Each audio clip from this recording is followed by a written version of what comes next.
Hey, welcome back to the channel. This is Undead Design and I'm Jerry. Today we're going to talk about how you pass tech inspection with your drift car.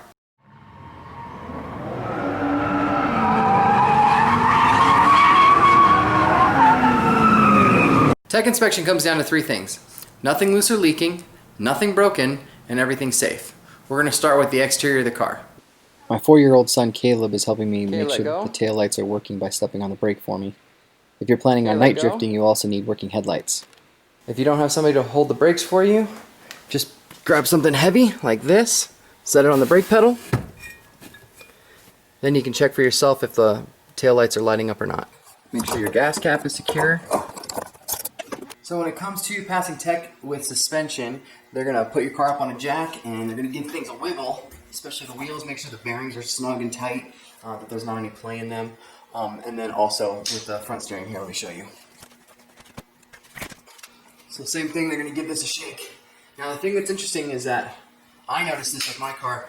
I might be able to pass tech with this movement. Can you guys see that? But let me put it up on jack stands with the other side up and I'll show you how much movement there really is. Alright, so now that both front wheels are up in the air, look how much movement there is. And that's not turning, this is turning. Right, so now that the steering wheel's locked, you see how much movement there is? This is not good. Let me show you what's going on. So see this movement right here? That's not supposed to happen. That means that the bushings are worn out and I'm going to need to replace them. I could possibly pass tech, but I want to drive a safe car. That's the most important thing. So I need to replace the bushings and get this all firmed up so that I have a safe car. And then also, obviously, it's a handling issue as well. I'm not going to have the predictability I need to drift if I have that much slop in the front end.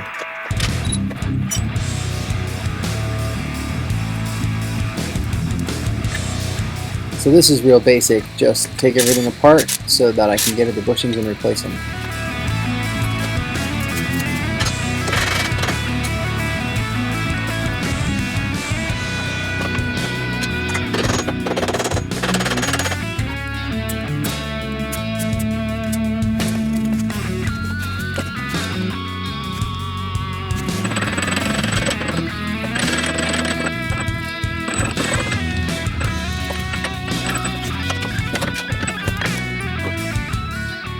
This is a 30mm socket that fits on there just perfectly.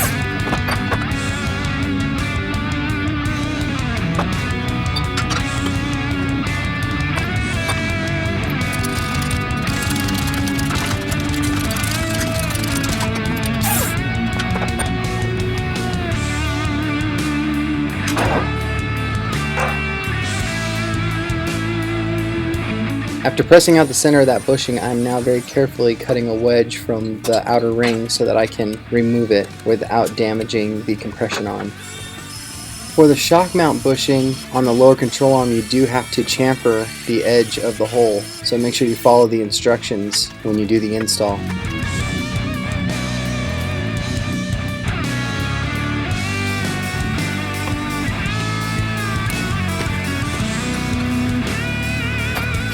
You could probably seat these bushings using a C-clamp, but I don't think you could get the old bushings out without a press. So I would do yourself a favor, and for the cost of getting the bushings pressed out, you could go pick up a press like this one from Harbor Freight for like $70.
so we're gonna do a little before and after. Here is the compression arm before.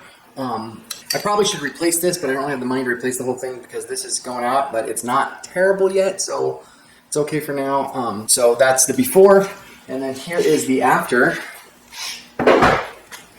Basically, I just cleaned it up in the sink with a wire brush and Dawn dish soap, and then put in the new bushings. Here is the shortened steering lock stop so that it will keep it from binding up on me at full lock. So yeah, it looks almost like a brand new part. Before and after. And then here is the front lower control arm. So this, you can tell, is in pretty bad shape, especially this is the reason why we're doing this, is because this is supposed to be one piece, and that's where the movement in the wheel is coming from. That would not pass tech. So that's the before, and then here is the after. Again, cleaned up in the sink and put the new bushings in, and it's ready to go back in the car. So before and after.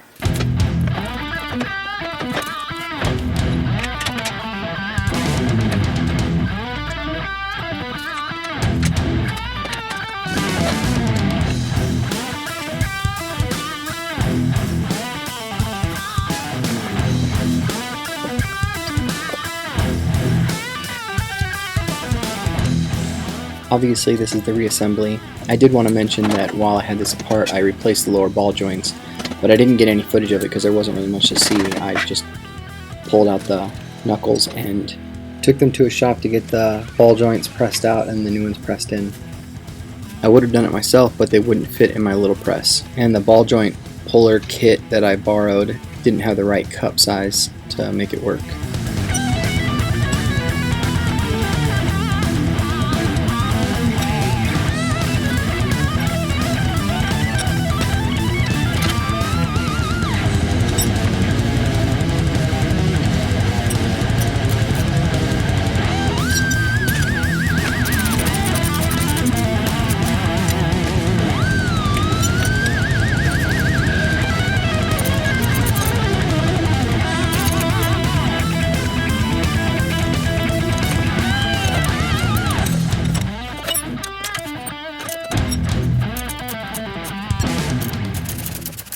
Okay, so now that we've got that fixed, and this is all really nice and solid now, the next thing that they'll check is your brake lines.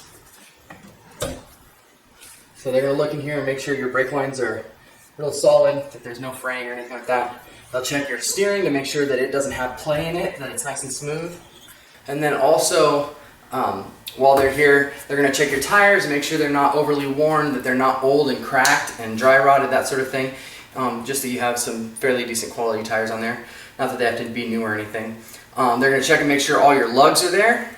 So make sure all your lugs are there and tight. And then also if you have hubcaps or beauty rings or anything like that, those need to come off. Remember, you need to make sure there's nothing loose or anything that can come off of the car while you're drifting. Okay, inside the car, they're going to check your brake pressure and make sure that your pedal's not spongy. If you have a hydro, they'll check that as well. And then they'll make sure that you don't have slop in the steering, that's nice and solid, and that your steering wheel is anchored in well. Not a problem if it's stock, but if you've done an aftermarket thing, they're definitely going to want to make sure you installed that correctly. And then everything after that is kind of the safety stuff. You need to make sure that you have your Snell approved helmet. That needs to be 2010 or newer. You need to make sure you have a fire extinguisher that is mounted in the car so it can't rattle around and it's within reach of the driver. So figure out a mounting point that you can reach from your seat while you're buckled in. Roll bars. If you're drifting in a convertible, you have to have a roll bar to protect your head in case something happens. If you're drifting in a regular car, then you only need a roll bar if you're doing tandems. If you're just doing regular track days and single person laps, then you don't need that. If you are planning on doing tandems, you need to have a hoop and at least door bars so that you can be protected on the sides in case there's an impact doing tandems. The exception to that rule is that if you have an 03 or newer G or Z series car from Nissan, or if you have a 2005 or newer Mustang, they have enough side reinforcement in the doors that you don't need to have door bars. The next thing they're going to check is your seat. So they're going to make sure that your seat is solidly mounted in. There should be zero play, but they will allow a little bit of play if you have slider rails, which I installed. So, of course, the slider rails will have a little bit of play to them. They'll check your harness to make sure your harness are solid. You can use your stock seat belts, but if you change out, my understanding is that if you change out the seat to an aftermarket seat, if you're not using your stock seat, then you have to have aftermarket harnesses. So just keep that in mind if that's an install you plan on doing. The last thing is you need to make sure you have nothing loose in the car. So no floor mats, no dash mats, nothing that can move or rattle inside of the car. No spare tire, you got to clear out the trunk and all that. Make sure everything in the trunk is cleared out, nothing loose that can rattle around. All right, and the last thing they're going to look at is the stuff that's under the hood. So they're going to check to make sure that you don't have any leaks under the hood. And while you're checking for that, you may as well go ahead and top off all your fluids too. Make sure they're between the maximum and minimum measurements. So radiator, you need to make sure that that's topped off, and you need to use water. They don't allow you to use coolant on the track because it's slick if it leaks onto the track. You need to have a working overflow bottle with a cap on it. Make sure you have lids on all of your fluids and that they're tight and that they are not leaking. In addition to that, they're going to check for oil. So check your oil level, and then also they're going to check and see if there's any oil leaking. Obviously that's slick when it's on the track. They're going to check for fuel leaks because fire, yeah, duh. They are going to check brake fluid, which for us is over here. Make sure your brake fluid is filled up and that your clutch fluid is filled up, because obviously those are necessary for operating the car properly. And then power steering to it. This looks really dark because it's that red stuff. I just changed it not too long ago, so that's about as good as it gets. And the next thing is that you need to make sure that you have your battery firmly tied down. So you can't use bungee cords or anything like that. You need to have a strap that holds it down. And your terminals need to be covered up, which in the G35 is super easy. Just drop it in there. There we go. If you have your battery inside the cabin with you, so if it's in the back of the car or something like that, you've got it remote mounted, then you need to have it completely enclosed inside of a battery box.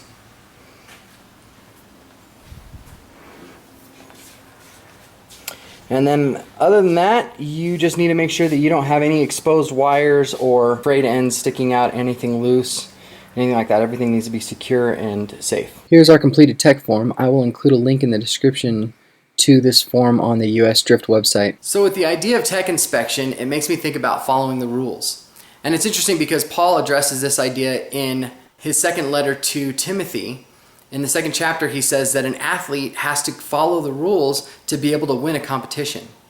And it's the same thing for us, that we have a set of God-honoring moral principles or guidelines that we use to kind of navigate our lives. So as we're running this race, as it's called in another book, we have to follow those guidelines or it ends up disqualifying us from victory. And that's what we want to have, is we want to have victory over struggles and hardships and over the difficulty of this life, the human condition, all those things, and honor God in the process of that. And with 4th of July coming up tomorrow, it also makes me think about our founding fathers and what they believed was important. And they had a guiding truth that they mentioned in the Declaration of Independence. It says, "We hold these truths to be self-evident, that all men are created equal, that they are endowed by their Creator," that's God, "with certain unalienable rights, that among these are life, liberty, and the pursuit of happiness." So they believed that God gave rights to humanity, to humans, that those things were obvious, that they're self-evident, and they believed that those things cannot be taken away. And they did not believe that England was maintaining those rights the way that they should be, and therefore that's why they broke away from the British Empire and had a revolution. And we have this thing in our culture where we just love rebels and we want to break the rules, but in actuality, the founders had a very firm set of rules and beliefs that they wanted to follow, and that those beliefs were their guiding factor for rebelling against a tyranny that was not providing for those rights. And so it's the same thing for us. We're not just rebelling for the sake of rebelling and throwing off rules because we don't like them. That's anarchy, and it will destroy our lives, it will destroy our country. But instead, having a set of God-honoring moral principles that guide our lives, and then standing up for those, and if that means that we have to rebel against the authority because the authority is going against God, then that's okay. But in all other cases, we need to align ourselves with godly moral principles and follow those things. Just like passing tech inspection, if you don't follow the rules, you don't get to drift. And if you don't follow the rules of life, then things don't go well for you. So that's my God thought for the day. Have a great one, guys. I'll catch you next time. If you thought the information in this video is helpful, hit the like button. If you want to see what else is going on with the build in the future, hit subscribe and click the bell so you get notifications. If you think I left something important out of the tech inspection, put it in the comments below.